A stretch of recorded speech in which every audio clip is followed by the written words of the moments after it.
The heavy iron ship plowed through the waves of the Atlantic, groaning again and again like the lament of some giant creature.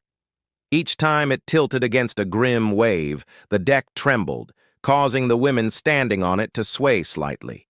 They were not migrants seeking a promised land, nor carefree travelers with suitcases full of clothes and dreams.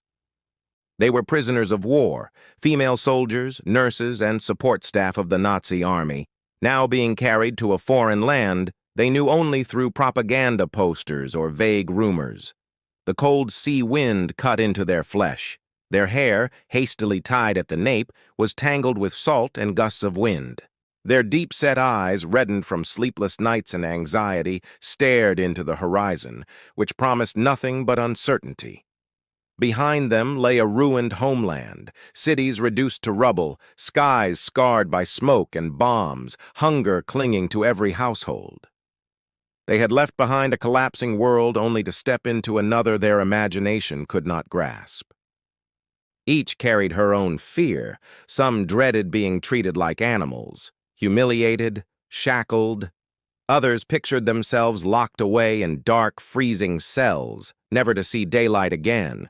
Still others trembled at the thought of cruel retribution, for their homeland had sown suffering among millions. Such fears often drove the prisoners to weep silently at night, their tears lost in the roar of the waves. The ship carried no hope, only weariness and heavy anticipation. The women huddled together for warmth, yet between them stood an invisible wall, each guarding her own thoughts, speaking only in scattered whispers. They knew every word, every sigh might be overheard by guards, and that would mean trouble. Above all, the most haunting thing was not the American soldiers pacing the deck with rifles at hand, but the shrouded future ahead. None of them knew what awaited once they set foot on American soil. The stories circulating aboard the ship contradicted one another. Some insisted they would be left to rot in harsh camps. Others whispered of endless trials and severe sentences. Such tales only thickened the fog of dread, heavy as sea mist. Day after day the waves beat and the wind howled. The meager rations left many pale and gaunt, while homesickness crept into every breath. One girl, barely past 20, who had never left her small village near Stuttgart, now found herself carried halfway around the world, feeling like a dry leaf blown about by the wind. Another, already a mother, was tormented by not knowing whether her child was alive or dead amid the ashes of their city. In every gaze one could read a whole sky of despair. Then, one morning, the horizon changed. The sky cleared, and beyond the endless line of foaming waves rose the shapes of land. Steel and stone structures emerged from the water, cranes, piers, and farther still the skyline of New York, a forest of concrete glittering in the morning light. Silence spread across the deck. Some prisoners sat on the floor, others gripped the railings, all staring intently. A strange feeling stirred within them. It was not joy. How could there be joy in setting foot on enemy land? But it was not pure fear either.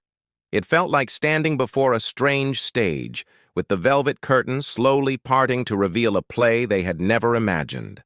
One young woman whispered to her friend, "Perhaps they will drag us out before a crowd, force us to kneel and mock us."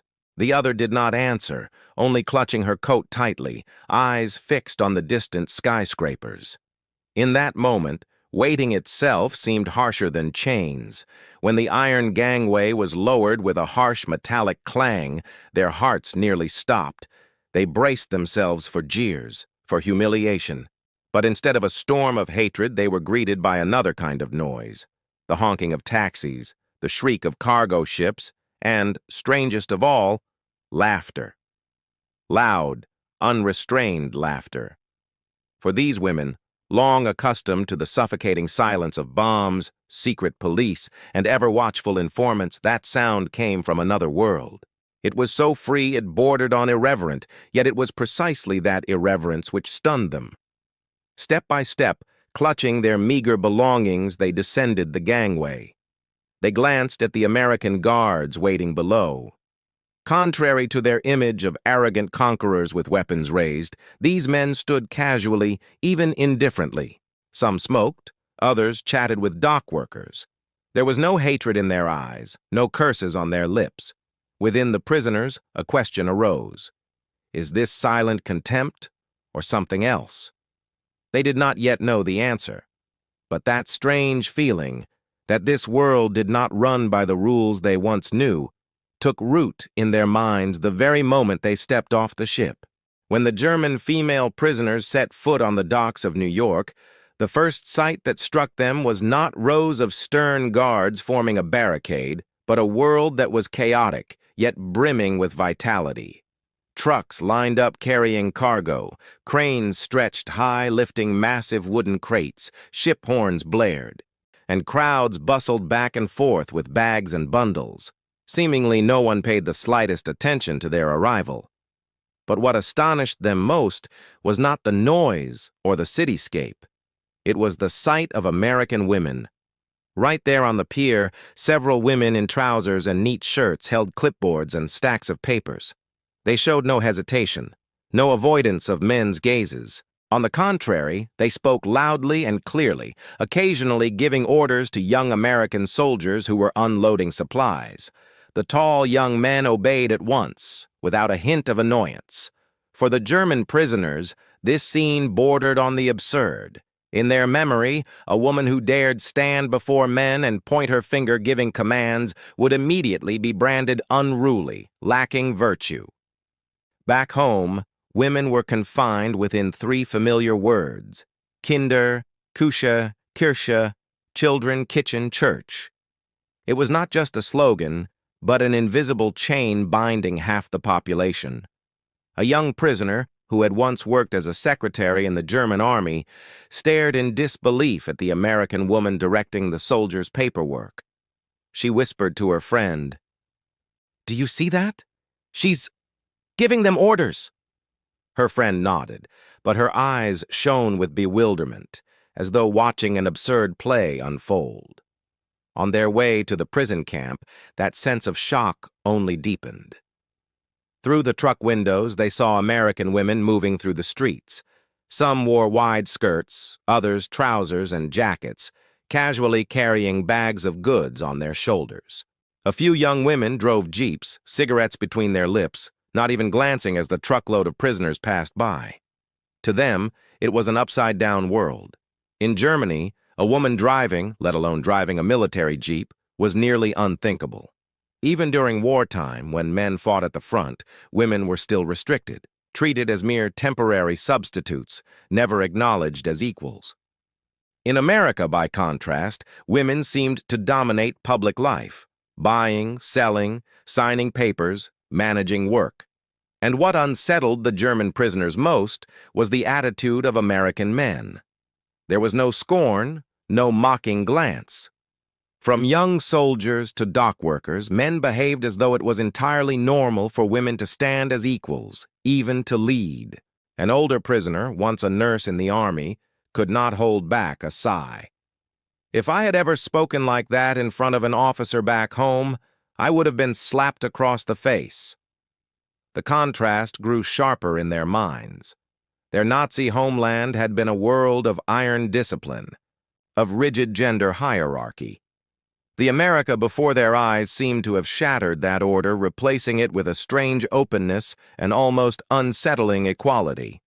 This planted in the women a feeling of both amazement and unease. Some believed it was nothing but theater staged for the enemy, that Americans deliberately arranged this to flaunt a false freedom for women. Others, however, began to wonder quietly, but what if it's real? In the first days at the camp, that impression did not fade. It only deepened. They encountered female nurses conducting medical checks, speaking with certainty, without hesitation. They saw female clerks behind desks, signing, stamping, even scolding male guards if they were slow at their duties. For the first time, the German prisoners had to confront an uncomfortable reality. In America, women did not stand behind men. They stood beside them, and at times, even ahead. What had begun as a bewildered glance on a morning at the docks gradually grew into a persistent question within each of their minds. If they can, why can't we? The heavy military trucks rumbled out of the harbor, their wheels grinding against the rain-slick asphalt. In the cargo beds, the German female prisoners sat crowded together, their backs pressed against the cold wooden walls. They were still overwhelmed by what they had just witnessed. American women commanding men, faces bright and free in the bustling streets. Yet that sense of astonishment soon gave way to unease as the convoy left the city behind, heading toward an unknown place of confinement. Through the gaps in the canvas covers, America revealed itself in fragments. They saw long streets lined with brightly lit shops, colorful signs advertising clothes, food, books, and newspapers. The sidewalks teemed with people, and what unsettled them most was how often women appeared, stepping out of stores with bags in hand, holding their children, or walking alone with unshaken confidence. A young girl whispered, "They go shopping by themselves, without men with them." The remark was quiet, but laden with awe. Back home, women rarely went out alone, and big purchases were almost never made without the approval of a husband or father. The convoy rolled on into the suburbs. The scenery shifted, rows of modest wooden houses, neat lawns of green grass, children chasing one another in the streets. On one porch, a mother sat reading a newspaper, her rocking chair swaying gently. That glimpse of ordinary peace stung the prisoners' eyes with tears. They thought of their homeland, burned-out houses, silent streets of rubble, children gaunt with hunger. Farther along, they saw something many could hardly believe: women driving tractors across wide fields. Sturdy women with hair tied up neatly guided the roaring machines, waving cheerfully at passing American soldiers. In Germany, women had always worked in the fields, but handling heavy machinery was reserved for men. The sight struck at the core of their long-held belief that some tasks were never meant for women. In a small town, the truck slowed. The prisoners stared at a female teacher briskly leading a line of schoolchildren across the street, her eyes stern. A group of female factory workers chatted outside a plant, sleeves rolled up, laughter unrestrained. A few girls rode bicycles, coats flapping in the wind. These glimpses flew past quickly, yet were etched deeply into the minds of women who had known only images of timid, shadowed lives behind men. Inside the truck, silence reigned. Each woman was lost in her own thoughts. One felt a strange yearning, to sit behind the wheel just once, to feel the wind on her face without fear of ridicule. Another shivered, convinced that all of this was staged propaganda designed to unsettle prisoners. An older nurse slowly shook her head, speaking firmly in a low voice. "No, this isn't theater. If it were, they would have staged it for us at the harbor. What we see in these towns, it's natural. They truly live this way." Her words left many quiet, for to admit it was real meant facing the truth that the society they had once trusted and served had held them back for far too long. The trucks rolled deeper into the countryside. By late afternoon, golden light spread across endless cornfields. In the distance, they saw a family gathered on a porch, men and women working side by side, repairing the roof, carrying water, sweeping the yard. There was no rigid division, no shadow of master and subordinate. The image was simple yet haunting, for it stood in stark contrast to everything they had known. In that moment, a dangerous yet powerful thought flickered in a few of the prisoners' minds. Perhaps we too deserve to live like that. Perhaps those invisible chains were never destiny. When night fell, the convoy turned down a dirt road leading to the camp. Barbed wire fences shimmered under the moonlight, reminding them of their captive fate. Yet within many of them, memories of the journey, the glimpses of confident American women outside, had already planted a seed. A small, stubborn seed that promised to take root and grow during the long months of imprisonment ahead. The camp emerged in the night with rows of barbed wire fences, watchtowers glowing with searchlights, and the distant echoes of barking dogs. After a long journey, the German female prisoners climbed down from the trucks on trembling legs.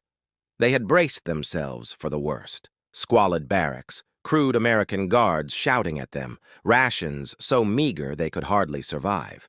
Yet instead of the hell they imagined, they discovered a reality entirely different. Wooden barracks stood in neat rows. Warm yellow light spilled from the windows, giving the scene an air that felt strangely more like a student dormitory than a prison. American military police checked papers and sorted them into groups, but there was no yelling, no beatings. Orders were given firmly and efficiently, but without malice. Entering the women's quarters, they found bunk beds arranged in straight lines with clean blankets and pillows. On the tables lay a few slim books, along with paper and pencils. Their first meal was bread, hot soup, and weak coffee. For those who had endured months of deprivation in Germany, this was a luxury. One young woman burst into tears as soon as she lifted a spoonful of soup to her mouth, out of both hunger and sheer surprise. But what shocked them even more was the presence of American women inside the camp. Every day they encountered female nurses who came to take temperatures, distribute medicine, and conduct examinations. These women spoke with authority, their voices brisk and assured, even scolding male guards if they worked too slowly or carelessly. To the German prisoners, this was almost unthinkable. Back home, women rarely had the right to reprimand men, especially men in uniform. There were also American female clerks in the camp offices, fingers rattling over typewriters, signing forms, stamping papers. They did not avert their eyes when prisoners looked at them.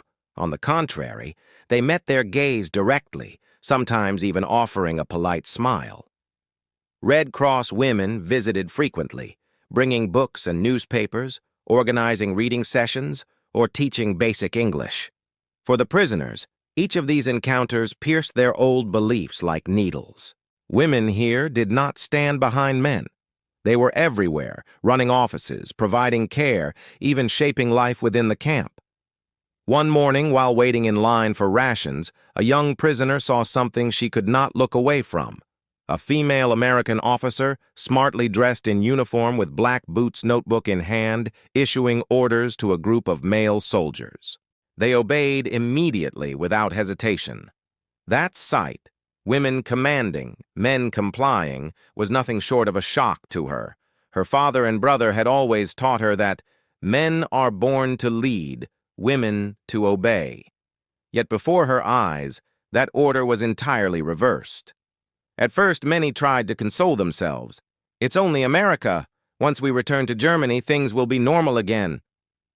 But the longer they lived there, the more cracks spread across their old convictions. In whispered conversations, they began to wonder, could it be possible that women truly were equal here? That they were genuinely respected? A German nurse in her 30s confided quietly to another prisoner. When I worked in the army, I was scolded and humiliated countless times by male officers, but here, if I could stand as their equal— Her voice trailed off, but in her eyes flickered a strange light. Not vague hope, but a desire newly awakened. Life in the camp was no paradise. They were still prisoners, bound by barbed wire, subject to rigid schedules. Homesickness and worry for families back in Germany often brought tears at night. Yet within those cold fences, they began to learn something vital, to see themselves as individuals with worth of their own, not merely as men's appendages. The change showed itself in small ways. Walking with heads held a little higher, speaking more directly in group discussions, daring to argue during work assignments. This budding confidence grew from what they witnessed daily. American women living and working on equal footing with men. It was living proof that another world was possible, beyond the invisible chains they had once accepted as destiny. At night, as the guard lights swept across the yard, the prisoners lay on their bunks deep in thought. In their minds, the old Germany, its slogan Kinder, Küche, Kirche, was fading, replaced by new images: strong, confident, free American women. They knew that when the war ended and the camp gates opened, German society would demand they return to old roles. Yet now, they carried within them an unerasable secret. Dignity and freedom were theirs by right, not gifts bestowed by any regime or any man. In the hardship of captivity, they had stumbled upon a quiet form of liberation. And that seed, small but enduring, would take root and grow when they returned to their homeland scarred by war. In the early days of captivity, homesickness and anxiety weighed heavily on the minds of the German women prisoners. They told themselves that with patience, the war would eventually end, and they would return to Germany. Back to the familiar, back to the old order still intact. Yet as the days passed, each scene they witnessed quietly chipped away at the beliefs they had long considered unshakable. At first, the differences appeared only in small details. A young woman, once a factory worker in Hamburg, whispered to her bunkmate that she had never seen a woman drive a truck, as the American female volunteers did so easily around the camp. A German nurse, long accustomed to enduring the harsh shouts of male officers, was astonished to see American nurses openly correct guards without fear of punishment. These fragments slowly pieced together into a larger picture, a world where women were not bound by the old mantra of Kinder, Küche, Kirche. During group gatherings, the conversation circled around this subject more and more. They debated, is this only possible because we are in America? Could we ever bring this back to Germany? At first, opposition was fierce. A mother in her 40s, from a traditional farming family, shook her head. Women are born to care for the household. If we copy the Americans, German men will despise us. But immediately a younger voice cut in. Don't you see? Here, men do not despise women. They work together. They respect each other. If Americans can do it, why not Germans?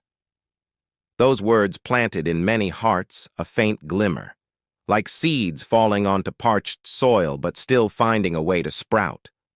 On sleepless nights, they lay in their bunks, memories flooding back. One young woman recalled how her father forbade his daughters from speaking at the dinner table. Another remembered being forced to leave school to help her mother at home, while her brother continued his education. Such memories, once accepted as normal, now stung like raw scratches on the soul, especially when contrasted with what they saw in America. Gradually, changes surfaced in the way they treated one another. Groups of prisoners, once timid and deferential, began speaking their minds more boldly. They argued over work schedules, over who should take responsibility during chores. Tensions sometimes flared, but within those arguments they discovered something new: the feeling of being human beings with a voice, not just shadows of men. One evening remained etched in memory. Greta, the daughter of a pastor, rose to her feet in the recreation room. Her voice trembled, but her eyes were steady. I believe God never created women only to be silent. We too have reason. We too have dreams.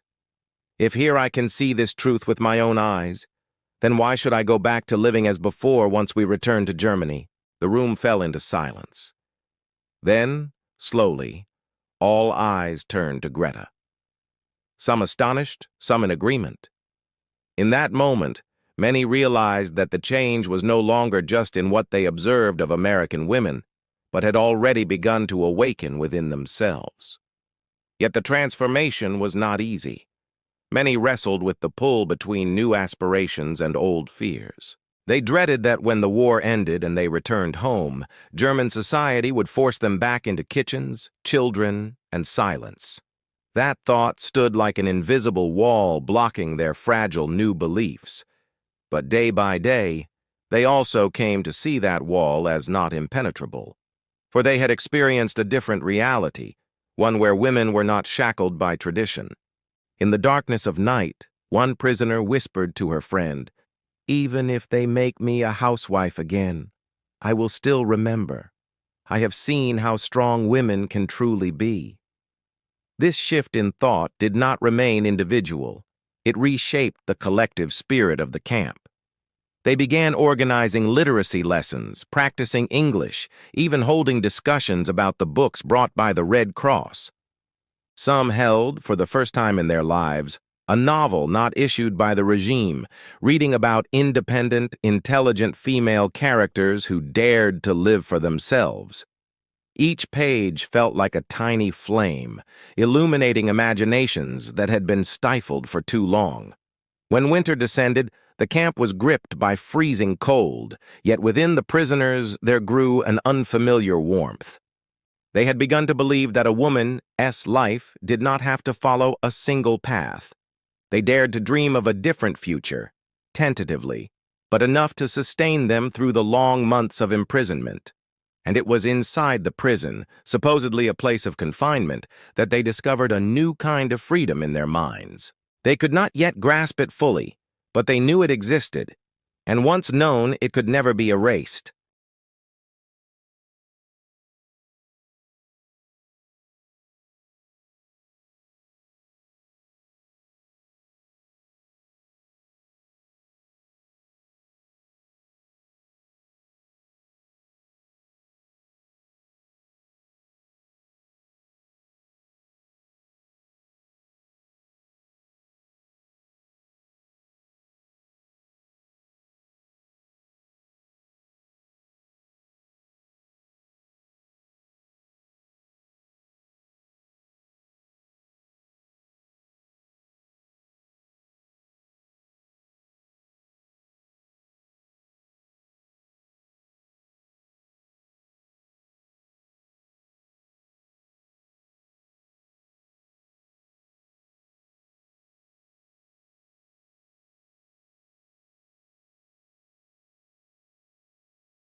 Many years after leaving the American prisoner camps and returning to Germany, the former female POWs often recalled what had once seemed the darkest period of their lives. To outsiders, those were months of captivity, of lost freedom. But for them, those memories carried a paradox. It was precisely in imprisonment that they first glimpsed a horizon of freedom they had never known in their homeland. In the 1950s, Germany plunged into reconstruction at a dizzying pace. Ruined streets were rebuilt, factories came back to life, and the economy gradually recovered. In this process, women became an indispensable workforce. People called them Trümmerfrauen, rubble women, because they cleared the debris and rebuilt brick by brick, house by house. Yet for those former POWs who had lived in America, this work was more than duty. It was an opportunity to prove that women, too, possessed strength and determination equal to men. They told each other, and later told their daughters and granddaughters, stories of American women. Nurses giving orders to guards, secretaries signing documents alongside men, young women driving trucks down highways. These stories, seemingly small, carried enormous power to inspire. They were no longer fiction, but memories they had witnessed with their own eyes. Gradually, the seeds sown from those memories spread into concrete change. Some former POWs joined local women's organizations, fighting for the right to study and to work. Some became teachers, encouraging their female students to chase their dreams. Others turned to journalism, writing articles exposing gender injustice. Their paths were not loud or dramatic, but each small step helped fuel the undercurrent of gender equality in post-war German society. In 1949, the Constitution of the Federal Republic of Germany officially declared men and women are equal. For many German women, it was a historic milestone. But for the former POWs who had seen America, those words were more than a promise on paper. They were a confirmation of something they already knew. Equality was not a distant dream, but a tangible reality. When the global women's movement surged in the 1960s and 1970s, these German women were already middle-aged. They no longer marched in the streets like the younger generation, but they became guiding lights in the background. In family conversations, they encouraged daughters and daughters-in-law to join demonstrations. In workplaces, they defended female colleagues against discrimination.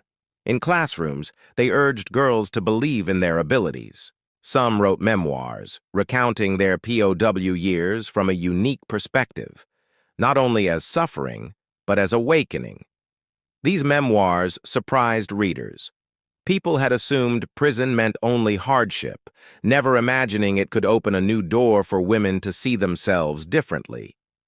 Their influence was not always publicly acknowledged. Society often forgot the role of female POWs, seeing them as mere side figures in the war. Yet quietly, they had sown a new way of thinking. Women were not just victims, but also agents of change. Their children and grandchildren growing up in a democratic Germany often heard their grandmothers speak of the America of the prison years. For these young ones, the stories were not just war memories, but lessons in dignity. They learned that women had the right to education, to work, to love, and to live on their own terms. And from these family tales, the idea of gender equality continued to spread across generations. Today, when historians look back, they recognize that the experience of German female POWs in America was one of the lesser-known yet important influences in the emancipation of women in post-war Europe. It was proof that sometimes great turning points do not emerge from parliaments or political stages, but from personal experiences, memories that refuse to fade. One former POW in her old age wrote in her diary, "We came to America in chains, but we returned with freedom in our minds. No one can take that away. I may be just an ordinary woman, but I know I lived differently because of that memory, and I believe my children and grandchildren will carry it further." The simple words encapsulated the spirit of a generation. It was a legacy that could not be measured in numbers, yet lived on in every action, every thought of German women after the war. In the end, the story of German female POWs in America is not merely a unique chapter of World War II. It is a reminder that freedom and dignity can sometimes be discovered in the most unlikely places, even in a prison camp. And once the seed of freedom is sown, it will endure, transcending borders, time, and the invisible chains of society.